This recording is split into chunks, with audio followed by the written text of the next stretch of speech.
오늘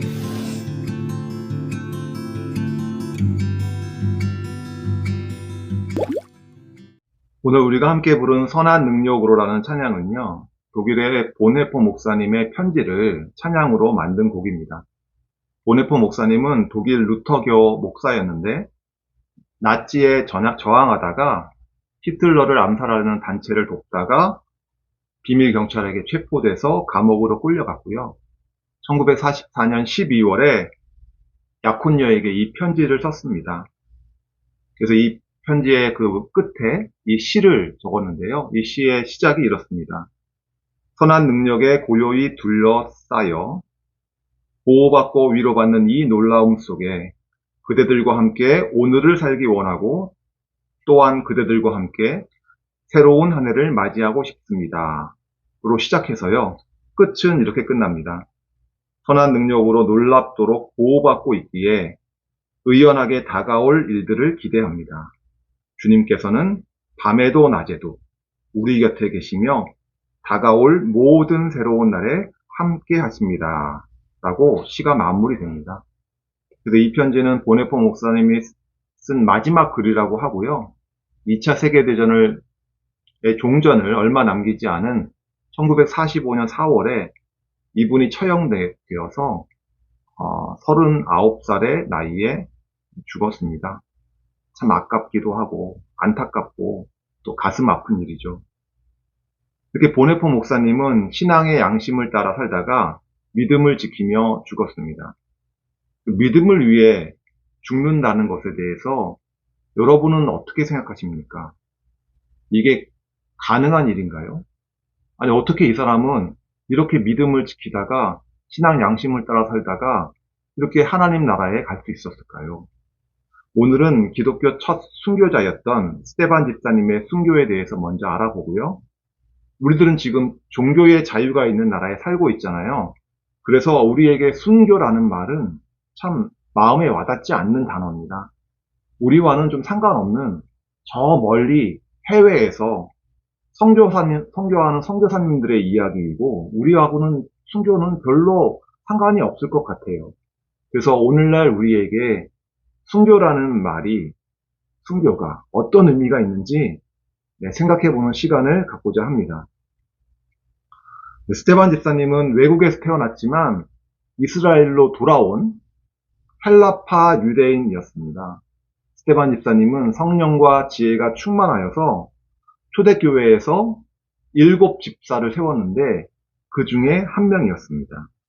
스테반 집사님은 주로 헬라파 유대인들이 모이는 회당에서 활동했는데 그곳에 있는 사람들과 신학 논쟁이 붙은 거예요. 그 논쟁에서 스테반 집사님이 승리하니까 진 사람들이 스테반 집사님을 모함했습니다. 저 사람이 모세와 하나님을 모욕하는 말을 했다고, 내가 들었다고 거짓으로 증언하며 스테반 집사님을 재판에 넘겼습니다. 그래서 스테반 집사님이 체포됐고 재판에 넘어갔습니다. 그런데 사도행전 6장 15절에 보시면 재판정에서 그 얼굴이 천사의 얼굴 같았다라고 나옵니다. 그 재판정에서의 스테반 집사님의 얼굴이 천사의 얼굴 같았다는 거예요. 근데 천사의 얼굴이 어떤 얼굴이에요? 신하는. 예, 맞아요. 하나님과 직접 소통한 사람은요, 그 얼굴에서 하나님의 영광이 드러나요. 빛이 나는 현상이 있었어요. 출애굽기 34장 29절에 모세가 두 증거판을 손에 들고 시내산에서 내려왔다. 그가 산에서 내려올 때에 그의 얼굴에서는 빛이 났다. 주님과 함께 말씀을 나누었으므로 얼굴에서 그렇게 빛이 났으나 모세 자신은 전혀 알지 못하였다. 스테반 집사님은 지금 죄인의 석에 섰어요. 재판에서 받고 있는데 죄인으로서 지금 재판을 받고 있는 거예요. 죄인으로 모함받고 있지만 하나님은 그가 의인이라고 인정해주고 있는 거예요. 하나님의 인정을 받고 있었기 때문에 그의 얼굴이 빛이 나고 있는 거예요. 그가 성령으로 충만했기 때문에 그의 얼굴은 모세의 얼굴처럼 빛이 나고 있었어요. 그 사람은 죄인의 자리에 섰지만 평안했고 당당했습니다. 전혀 주눅들지 않고요. 이 스테반 집사님이 7장에 자신의 신앙에 대해서 자기가 생각하는 이스라엘의 역사에 대해서 충분히 얘기합니다. 근데 그 과정에서요, 하나님을 모독하지도 않고요, 모세를 모독하지도 않고, 율법을 모독하지 않아요. 오직 성령을 거스리는 이스라엘 사람들에 대해서 비판합니다. 사도행전 7장 51절, 52절 말씀을 같이 읽겠습니다. 목이 곧고 마음과 귀에 할례를 받지 못한 사람들이여, 당신들은 언제나 성령을 거역하고 있습니다. 당신네 조상들이 한 그대로 당신들도 하고 있습니다. 당신들의 조상들이 박해하지 않은 예언자가 한 사람이라도 있었습니까? 그들은 의인이 올 것을 예언한 사람들을 죽였고, 이제 당신들은 그 의인들을 배반하고 죽였습니다. 의인이 올 것을 예언한 사람들을 죽였고, 당신들은 그 의인을 배반하고 죽였습니다. 여기서 그 의인이 누구예요? 예수님이죠. 하나님이 보낸 구원자를 여러분이 죽였다고 지금 스데반이 말하고 있는 거예요. 순교자라는 말에는요, 그 의미가, 원래 의미가요, 증인이라는 의미예요. 자신의 목숨을 바쳐가면서 자신이 믿고 있는 진리를 증언한 사람을 우리는 순교자라고 부르는 겁니다.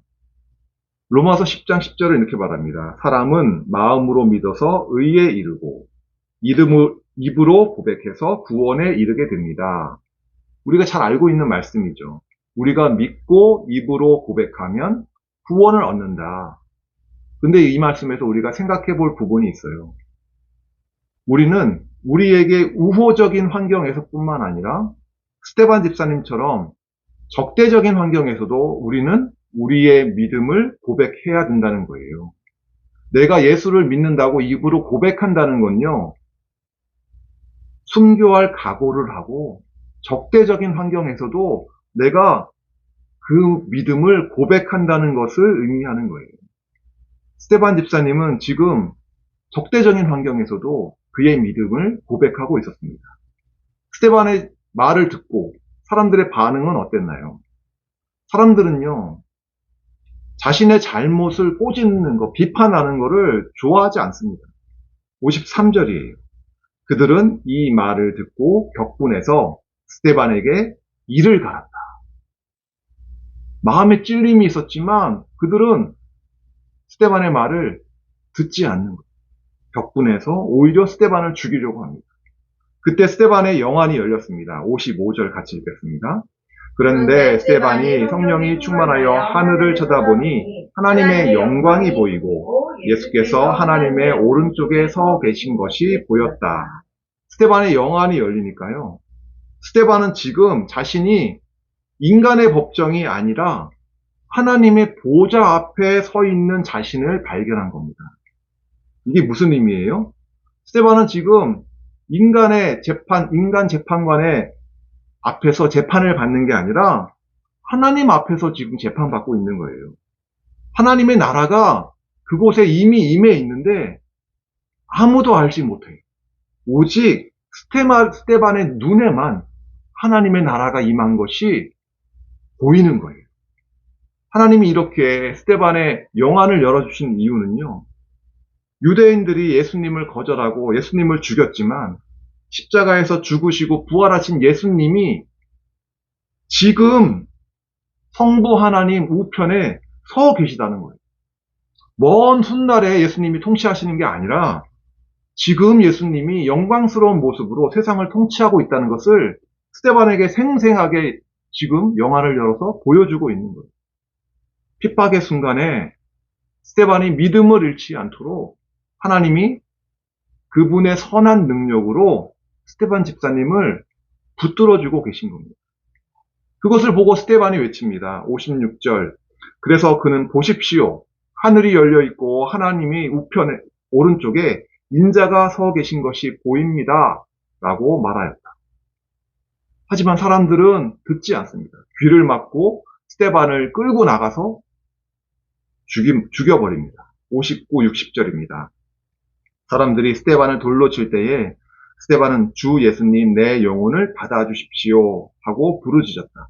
그리고 무릎을 꿇고서 큰 소리로 주님, 이 죄를 저 사람들에게 돌리지 마십시오 하고 외쳤다. 이 말을 하고 스데반은 잠들었다. 보통 사람들 같은 경우에 이런 경우에 어떻게 행동할까요? 육체의 고통 가운데 살려달라고 애원하고 머리를 감싸고 엎드려가지고 자신을 방어하거나 아니면 욕을 하면서 자신을 죽이려는 사람들을 저주하며 죽어갈 것 같은데 스테반은 그러지 않았어요.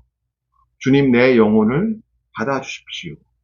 이렇게 말하고요. 이 상황에서 무릎을 꿇고 기도하는 거예요. 이게 상상이 되십니까? 그리고 뭐라고 기도합니까? 주님 이 죄를 저 사람들에게 돌리지 마십시오. 그리고 평안한 모습으로 죽습니다. 그래서 성경은 그의 모습을 잠들었다 라고 얘기하는 겁니다. 스데반의 죽는 순간까지도 하나님은 선한 능력으로 마지막까지 그를 붙들어 주셨기 때문에 이런 스데반은 이렇게 평안하게 죽을 수 있었습니다. 이 모습은 예수님의 모습하고 너무나 비슷해요. 예수님도 십자가상에서 극심한 고통 가운데 사람들을 저주하면서 죽어간 것이 아니라 아버지, 저 사람들을 용서하여 주십시오. 저 사람들은 자기네가 무슨 일을 하는지 알지 못합니다. 라고 기도하던 예수님 모습의 그대로 스데반은 순교했습니다. 이렇게 스데반의 순교가 지금 우리 종교의 자유가 있는 나라에서 살고 있는 우리하고 무슨 상관이 있나요? 제 친구 목사님 한 분이 교회를 개척했어요. 근데 개척하자마자 교회 바로 옆 건물이 재건축을 시작했어요. 그래서 막 건물을 허물고 새로 건축을 시작하면서 옆에 있던 교회가 새로 시작한 교회가 피해를 많이 봤습니다. 주일에도 공사하느라고 시끄럽고 시끄러운 건 뭐 참을 수 있어요. 근데 자재를 교회 입구에다가 갖다 쌓아놓은 거예요. 교회 입구가 막히고 1년 동안 많은 피해를 봤어요. 근데 건축하는 건축주나 건설회사에서 누구 하나 찾아와가지고 아이고 불편을 끼쳐서 죄송합니다 라고 말하는 사람이 한 명도 없었어요. 참 억울하죠. 참 무례하죠. 사람들에게 목사라고 그러면 또 교회라고 하면요 사람들이 만만하게 봐요.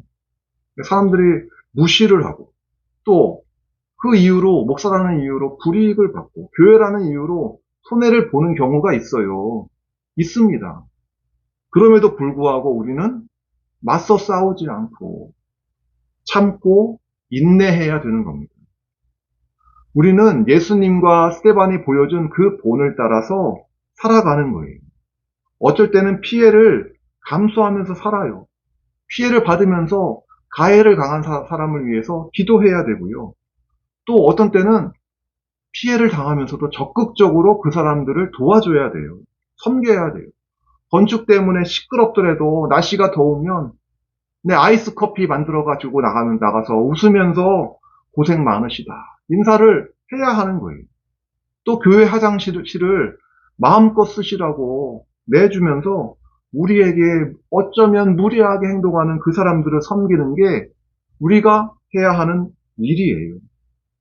스데반이 하나님 보좌 앞에 서 있었던 것처럼 우리도 세상의 평가가 아니라 하나님의 평가를 두려워하면서 그 평가를 의식하면서 살아야 합니다. 사람의 평가와 세상의 평가와 하나님의 평가는 다릅니다. 고린도 후서 5장 9절 10절에 이렇게 말합니다. 이름 없는 사람 같으나 유명하고 죽는 사람 같으나 보십시오 살아 있습니다.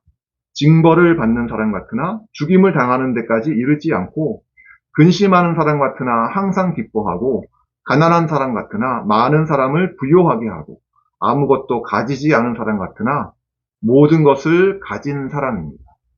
우리가 아무것도 가지지 않은 사람 같으나 모든 것을 가진 사람이라고 말하는 겁니다. 우리는요, 우리의 말과 행동, 우리의 인격을 통해서 예수님을 증언하는 사람들이에요. 상황이 우호적일 때도 당연히 그렇게 해야 되고요. 적대적일 때도 우리는 우리의 말과 행동, 그리고 인격을 통해서 예수님을 증언해야 합니다. 그렇기 때문에 우리는 이웃과 다투기보다는 손해를 감수하면서 사는 겁니다. 이런 모습이 이 시대에서 우리가 증인으로서, 순교자로서 세상을 사는 모습일 겁니다. 이게 말이 쉽지, 때로는 지치고 힘듭니다. 이런 말 있죠. 법은 멀고 주먹은 가깝다. 이런 말 있잖아요. 그런 것처럼 하나님의 나라는 먼 훗날의 이야기 같고, 하나님의 나라는 저 멀리 있는 것 같은데, 우리에게 적대적이고 비우호적인 세상은 우리가 날마다 직면해야 하는 현실이기 때문에 그렇습니다. 제가 한 번은 캠핑을 간 적이 있어요.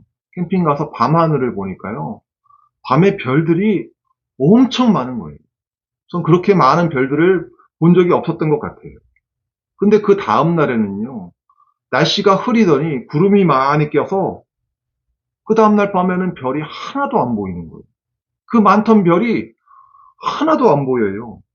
별이 사라졌어요? 어디 갔어요? 아니에요. 별은 그대로 있습니다. 근데 구름에 가려가지고 보이지 않는 것 뿐이에요. 하루 우리가 별을 못 봤다고 해서 우리가 실망하지 않아요. 우리는 알고 있어요. 구름 너머에 별이 있다는 것을 우리는 확실히 압니다. 구름이 걷히면 별이 다시 드러날 거라는 걸 우리는 알고 인내하면서 기다릴 수 있는 겁니다. 하나님의 나라도 마찬가지예요. 하나님의 나라가 우리 눈에 보이지 않는다고 해서 내 삶에 비전이 안 보인다고 해서 실망하지 마십시오.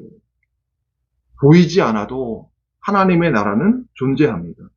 스데반처럼 영안이 열리고 하나님의 통치를 생생하게 목격할 수 있다면 좋겠지만, 그렇지 않더라도 우리는 믿음을 가지고 하나님께서 선한 능력으로 통치하고 계심을 항상 의식하면서 살아야 합니다.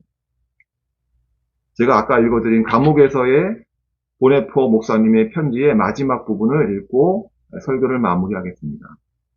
선한 능력으로 놀랍도록 보호받고 있기에 의연하게 다가올 일들을 기대합니다. 주님께서는 밤에도 낮에도 우리 곁에 계시며 다가올 모든 새로운 날에 함께 하십니다. 이런 보네포 목사님의 고백처럼 하나님의 선한 능력을 힘입어서 험한 세상 속에서도 증인으로 순교자로 사시길 진심으로 축원드립니다. 아멘. 잠깐 기도하시겠습니다. 하나님, 험한 세상 속에서 증인으로 순교자로 살기를 원합니다. 이웃들을 사랑하며 섬기며 우리의 말과 행동을 통해서 예수님을 증언하며 살기를 원합니다. 우리가 지치고 힘들 때에 이겨낼 수 있도록 하나님께서 선한 능력으로 우리를 붙들어 주시옵소서. 예수님처럼, 스데반 집사님처럼, 본헤퍼 목사님처럼 끝까지 인내하며 승리할 수 있도록 우리를 붙들어 주시옵소서. 감사하며 예수님의 이름으로 기도했습니다. 아멘.